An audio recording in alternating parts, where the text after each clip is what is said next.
শুভ সকাল সবাইকে। আবারও এক নতুন পডকাস্ট নিয়ে আপনাদের সামনে উপস্থিত হয়েছি। আমি প্রতিনিয়ত একের পর এক হেলথ রিলেটেড পডকাস্ট আপনাদের উপহার দিই। আজকে ওয়ার্ল্ড রেবিস ডে। আমরা প্রত্যেকেই বাড়িতে বেড়াল, কুকুর এসব পালন করতে ভালোবাসি। তো এই ওয়ার্ল্ড রেবিস ডেতে আজকে আমার সাথে গেস্ট হিসেবে আছেন professor doctor Rukhsana Raihan ma'am, US Bangla medical college and hospital.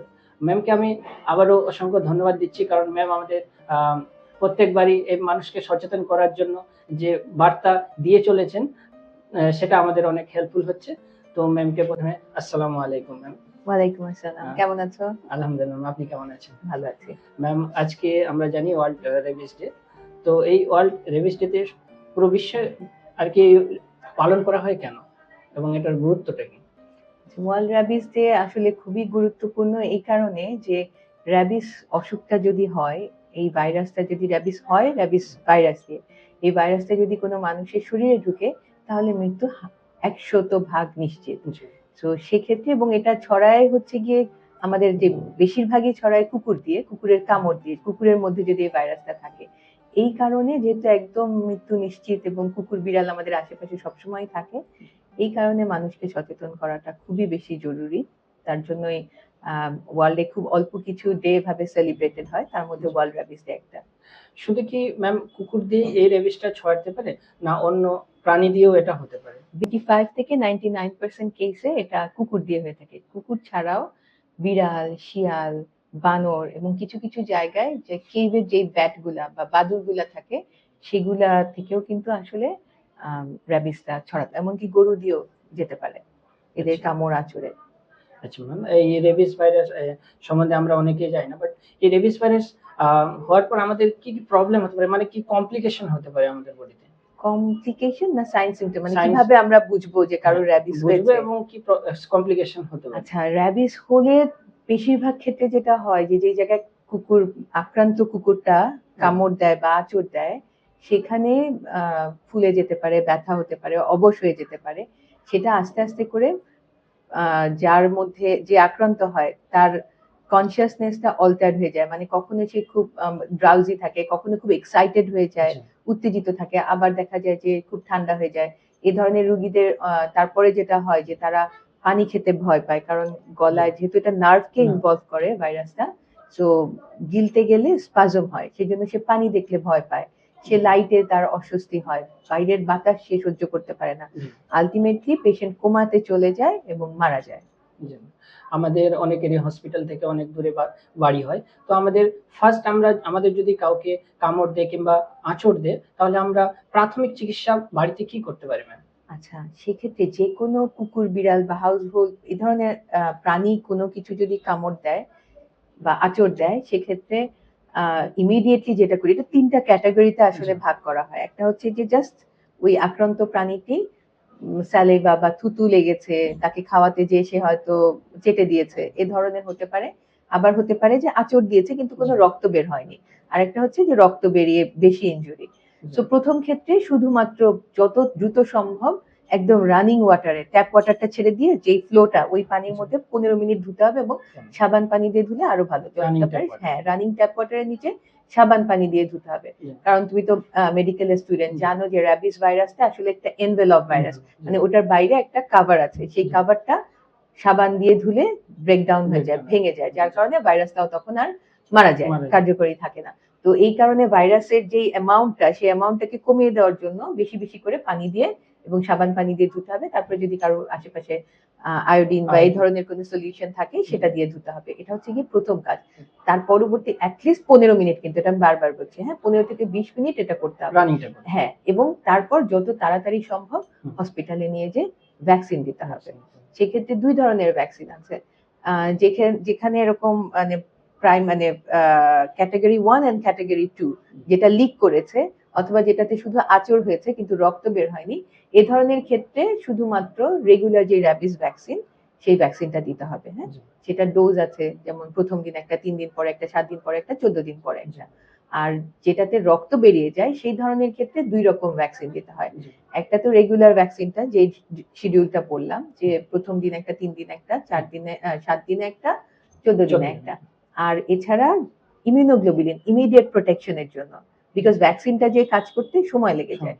So এটা এতই ফ্যাটাল একটা ডিজিজ যার কারণে ইমিডিয়েট প্রোটেকশনের জন্য রেডিমেড অ্যান্টিবডি আমরা দিই।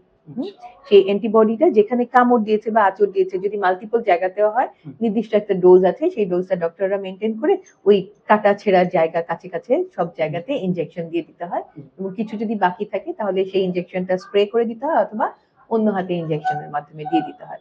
এছাড়াও কিন্তু যার যদি টিটেনাসের ডোজ কমপ্লিট না থাকে তাকে টিটেনাস দিতে হবে, অ্যান্টিবায়োটিক দেওয়া হবে। আর যেটা মনে রাখতে হবে যে র্যাবিসে আক্রান্ত বা সাসপেক্টেড এ ধরনের কোনো প্রাণী দিয়ে আঁচড় কামড়ের পরে সেখানে কিন্তু ব্যান্ডেজ করা উচিত না। ভালো করে পরিষ্কার করবে কিন্তু ব্যান্ডেজ করবে না, প্লাস সেখানে পারতপক্ষে সেলাই দেওয়াটা অ্যাভয়েড করতে হবে। তো মোট কথা, পেশেন্টকে প্রাথমিক চিকিৎসা হচ্ছে পানি দিয়ে ধুবে, সাবান পানি দিয়ে, এবং যত দ্রুত সম্ভব ডক্টরের কাছে নিয়ে যাবে। তো ম্যাম আমরা এটা পোস্ট প্রোফাইলেক্সিস সম্বন্ধে পেলাম। তো প্রি প্রোফাইলেক্সিস কামড়ানোর আগে যারা আমরা বাড়িতে বিড়াল কুকুর পালন করি, তারা কি কি আমরা প্রোটেকশন নিতে পারি? দুই ধরনের। যারা কুকুর বিড়াল পালে রেগুলার, তাদের হচ্ছে গিয়ে যে এই প্রাণীগুলোকে ভ্যাকসিনেটেড করে দিতে হবে। হ্যাঁ, 3 মাস বয়সের পর থেকে যে কোনো সময় এই ভ্যাকসিনগুলো পানি দেখে দেওয়া যায়। প্রতি বছর একটা একটা করে ইনজেকশন দিয়ে দিতে হবে। আর যারা এইসব প্রাণীগুলোকে, যেমন বাড়ির প্রাণীগুলোকে আমাদের দেশে এটা দিই না, কিন্তু হু কিন্তু এখন রেকমেন্ড করে যে যারা এইসব কুকুর পালে তাদেরকেও, মানে কুকুরের সাথে সাথে মানুষও যেন ভ্যাকসিনেটেড হয়। তো মানুষের ক্ষেত্রে এখনো পর্যন্ত যেটা কমনলি হয় যে যারা ভেটেরিনারি ডক্টর বা ভেট নিয়ে কাজ করে, যারা এই ধরনের ল্যাবে কাজ করে, যাদের এক্সপোজার হওয়ার চান্সেস বেশি, কিংবা কেউ এমন কোনো জায়গায় যাচ্ছে যেখানে র্যাবিস অনেক বেশি এন্ডেমিক, যে রেগুলার র্যাবিস হচ্ছে, সেসব দেশে গেলে প্রি এক্সপোজার ভ্যাকসিন, যেটা রেগুলার ভ্যাকসিন, সেটা প্রথম দিন একটা, 7 দিন পর একটা, 2টা ডোজ ভ্যাকসিন নিয়ে নিতে হবে। এবং যাদের রেগুলার এক্সপোজ হওয়ার, মানে ল্যাবে এই ধরনের স্যাম্পল নিয়ে কাজ করে বা এই ধরনের অ্যানিমাল নিয়ে কাজ করে, তাদের জন্য 6 মাস থেকে 2 বছর পর্যন্ত বলে যে টেস্ট করে টাইটার দেখতে হয়। এটা একটা প্রোটেক্টিভ টাইটার আছে, 0.5 international unit per ML. So এই টাইটারের উপরে আসলে, মানে এই লেভেলের উপরে টাইটারটা আছে কিনা অ্যান্টিবডি, এটা দেখতে হয়। যদি অ্যান্টিবডি টাইটার ঠিক থাকে তাহলে বুস্টারিং এর দরকার হয় না, আর যদি না থাকে, যখনই দেখবে যে কমে গেছে তখনই একটা করে বুস্টার দিয়ে নিতে হবে। এভাবে করে নিজেদেরকে সেফ থাকা। আচ্ছা ম্যাম, এই একবার ভ্যাকসিনেশন হয়ে গেলে সেটা কি লাইফ টাইম আমাদের প্রোটেকশন করবে না? এই যে আমি বললাম যে আমাকে টাইটার, যারা রেগুলার এদেরকে নিয়ে বা ল্যাবে কাজ করে, তাদেরকে তো রেগুলার টাইটারটা দেখতে হবে। আর আমাদের যারা বাসা বাড়িতে, তারা তো আসলে আমরা এরকম প্রি এক্সপোজার, মানে কুকুর বিড়ালকে আমরা ভ্যাকসিন দিই কিন্তু নিজেরা দিই না। কারো যদি একবার কামড় খেয়েছে, ভ্যাকসিন দিয়েছে, তার পরবর্তী 3 মাস পর্যন্ত, 3 মাসের মধ্যে যদি সে আবার কামড় খায় তাহলে তাকে কিছু করতে হবে না। কিন্তু 3 মাস পরে যদি আবার কামড় খায় তাহলে কিন্তু ওই শুধুমাত্র ইমিউনোগ্লোবুলিন, যেটা বললাম যে ইনজুর্ড এরিয়াতে বা ক্ষত স্থানের আশেপাশে যে ইনজেকশনটা, ওইটা দেওয়ার দরকার নাই। কিন্তু বাকি যে ইনজেকশনটা রেগুলার, সেটা তো 4টা ডোজের কথা বলেছি, এখানে 4টা ডোজ না, তখন 2টা ডোজ। হ্যাঁ, প্রথম দিন 3 দিন 2টা ডোজ দিলেই যথেষ্ট। ডোজটা কমে আসবে, বাট অবশ্যই বিশেষ করে ইমিডিয়েট যে ওয়াশিং, উন্ড ক্লিনিংটা, যে ক্ষত স্থানে ভালো মতন পানি দিয়ে এবং সাবান পানি দিয়ে 15 মিনিট ধুয়ে ফেলতে হবে, এটা মাস্ট। ম্যাম, আমাদের বাড়ির পোষা প্রাণীগুলো কামড়ালে কি আমাদের ভ্যাকসিন নিতে হবে, বা পেট অ্যানিমেল যে ছোট কুকুরের বাচ্চা আছে সেগুলো কামড়ালেও কি আমাদের ভ্যাকসিন নিতে হবে? আচ্ছা, যে কোনো কুকুর বিড়ালই কামড় দিক, প্রথম কথা হচ্ছে যে প্রাইমারি যেই প্রোটেকশনটা, যেটা বললাম ধুয়ে ফেলতে হবে সাবান দিয়ে, বারবার আমি এটার উপরে জোর দিচ্ছি। হ্যাঁ, তো এটা অবশ্যই করতে হবে 15 মিনিট অ্যাটলিস্ট। এবং তারপরেও যেহেতু র্যাবিস অসুখটা খুব খারাপ, মানে একবার কিন্তু যদি হয়ে যায় তাহলে কিন্তু আর নিস্তার নেই, মৃত্যু নিশ্চিত। এই কারণে ভ্যাকসিনটা দিয়ে নিতে হবে। তো ডিপেন্ডিং অন কতটুকুন কেটেছে, শুধু কি চেটে দিয়েছে না আঁচড় দিয়েছে না বেশি ইনজুরি হয়েছে, সেটার উপরে বেস করে ইনজেকশনের ডোজ কতগুলা যাবে, কিরকম হবে, সেটা সাধারণত ভ্যাকসিন দেওয়া থাকলেও যদি পুরা কাগজ দেখানো যায় তাহলে হয়তো ডোজ কম হতে পারে, সেটা ডক্টররাই আর কি ডিসাইড করবে। এক্ষেত্রে উপদেশ হচ্ছে রুগীকে নিয়ে যেতে হবে, যে কামড় খেয়েছে তাকে অবশ্যই হসপিটালে নিয়ে যেতে হবে। ম্যাম, যদি ভ্যাকসিনেটেড অ্যানিমেল যদি আমাদের কামড় দেয়, সেই ক্ষেত্রে আমরা কি করব? সেক্ষেত্রেও একই জিনিস, যে ইমিডিয়েটলি পরিষ্কার করে ডক্টরের কাছে নিয়ে যেতে হবে। এবং প্রতিটা ক্ষেত্রে আসলে 2টা ডোজ ভ্যাকসিন ইজ ম্যান্ডেটরি। ইমিউনোগ্লোবুলিনটা লাগবে না, যেটা লোকালি দিতে হয় সেটা লাগে না, কিন্তু 2টা ডোজ ভ্যাকসিন মাস্ট, প্রথম দিন আর তৃতীয় দিন। ম্যাম, শুধু কি বাইট করলেই আমাদের এই রেবিস ভাইরাসে আমরা আক্রান্ত হব, না আর অন্য কারণেও হতে পারি? আসলে র্যাবিসটা যায় হচ্ছে গিয়ে থুতু দিয়ে, ভাইরাসটা থাকে থুতুর মধ্যে বা লালার মধ্যে। লালার মধ্যে। এখন সেটা যদি আমাকে চেটে দেয়, আমার যদি স্কিন ইনট্যাক্ট থাকে, তাহলে কিন্তু কোনো কিছু হবে না।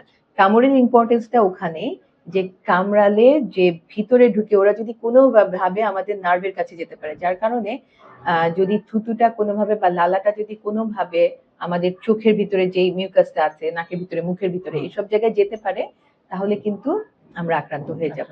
সো লালাটা আমার শরীরের ভিতরে কিভাবে প্রবেশ করছে ওটাই ইম্পর্টেন্ট।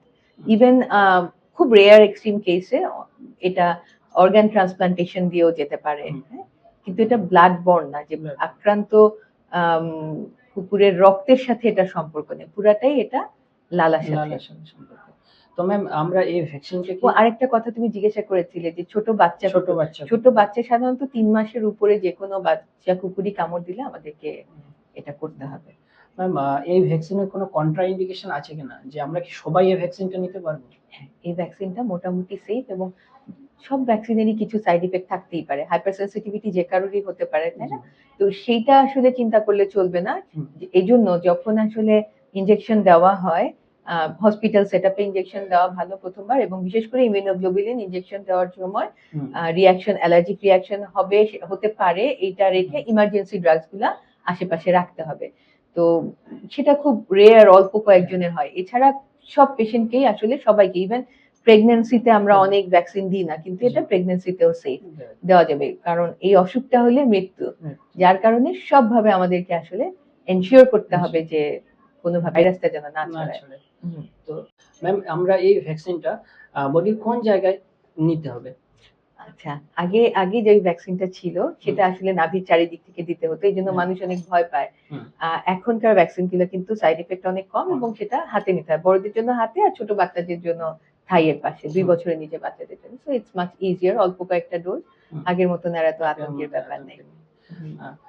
ম্যাম, অনেকে গ্রামের দিকে হয় যে কুকুর বিড়াল কামড়ালে ওঝার কাছে যায়, তো সেই বিষয়ে একটু যদি বলেন। এই ওঝার কাছে যাক, যার কাছে যাক, প্রথমে যেই বললাম যে ধোয়া পাল্লার ব্যাপারটা করতে হবে, এবং আরো অনেকে ওঝার কাছে যায়, সেটা থেকে আরো ভয়ঙ্কর হচ্ছে যে নানান ধরনের টোটকা টাইপের জিনিসপত্র, হলুদ বাটা, অমুক বাটা, ওগুলো কোনো কিছু দেওয়া যাবে না। সিম্পলি একটাই অ্যাডভাইস, সেটা হচ্ছে হসপিটালে যেতে হবে, ভালো করে ড্রেসিং করিয়ে নিতে হবে, যদি সম্ভব হয়, আর তো ভ্যাকসিন ইজ ম্যান্ডেটরি। হ্যাঁ, এইটা আর কোনো কিছু দিয়ে ওঝার কাছে যে ঝাড়ফুঁক করে কোনোভাবেই বাঁচার কোনো উপায় নাই। এবং আসল কথা হচ্ছে যে একবার কুকুরে কামড় দিলে বা আঁচড় দিলে এই অসুখটা সাধারণত 5 দিন পরে যে কোনো সময় হতে পারে, 2-3 মাস পরে সাধারণত হয়, এবং অনেক ক্ষেত্রে 1 বছর পরে, 2 বছর পরে, একজনের একটা রেকর্ড আছে যে 49 বা 40 বছর পরেও র্যাবিস ডেভেলপ করেছে। সো এটা কিন্তু খুবই ডেঞ্জারাস, আমাদেরকে এটা খেয়াল রাখতে হবে।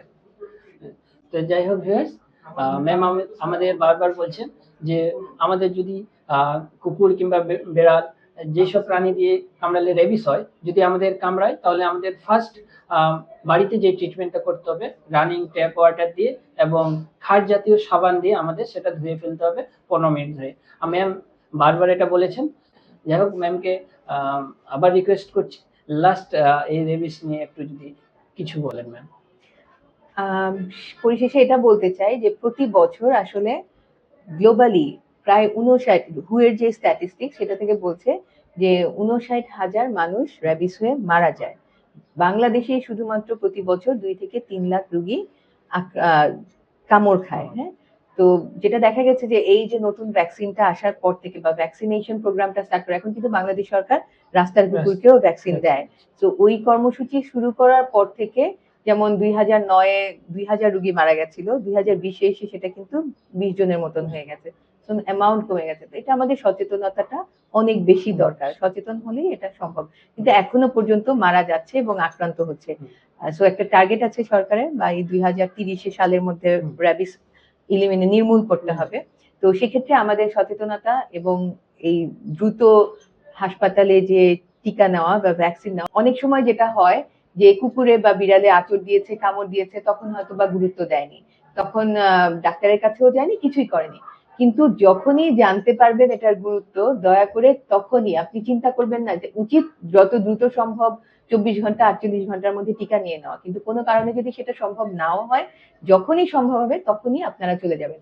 একবার সাইন সিমটম, যেটা ওই যে জ্বর বা যেটা বললাম ব্যথা কিংবা ডিলিউশন, হ্যালুসিনেশন, এই ধরনের সাইন সিমটম গুলো ডেভেলপ করার আগ পর্যন্ত কিন্তু আপনার সুযোগ আছে, আপনি ভ্যাকসিন নিলে বেঁচে যেতে পারেন।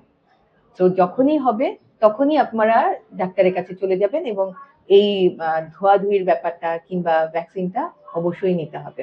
তো দেরি হয়ে গেছে, এখন আর ভ্যাকসিন নিয়ে কি হবে, ব্যাপারটা সেরকমও না। দয়া করে সচেতন হন, অন্যদেরকেও সচেতন করুন, নিজের জীবন বাঁচান, অন্যদেরকেও বাঁচান। অনেক ধন্যবাদ তোমাকে। আপনাকে অনেক ধন্যবাদ ম্যাম। যাই হোক প্রিয় ভিউয়ার্স, আপনাদের এবার দায়িত্ব। আমরা অনেক কষ্ট করে এই পডকাস্টটা বানিয়েছি আপনাদের সতর্ক করার জন্য, এবং সব স্তরের মানুষদের কাছে আপনারা এই ভিডিওটা পৌঁছে দিন, কারণ এটা নিয়ে আমাদের সবাইকে অ্যাওয়ারনেসটা সবার মধ্যে তুলে ধরতে হবে এবং গড়ে তুলতে হবে।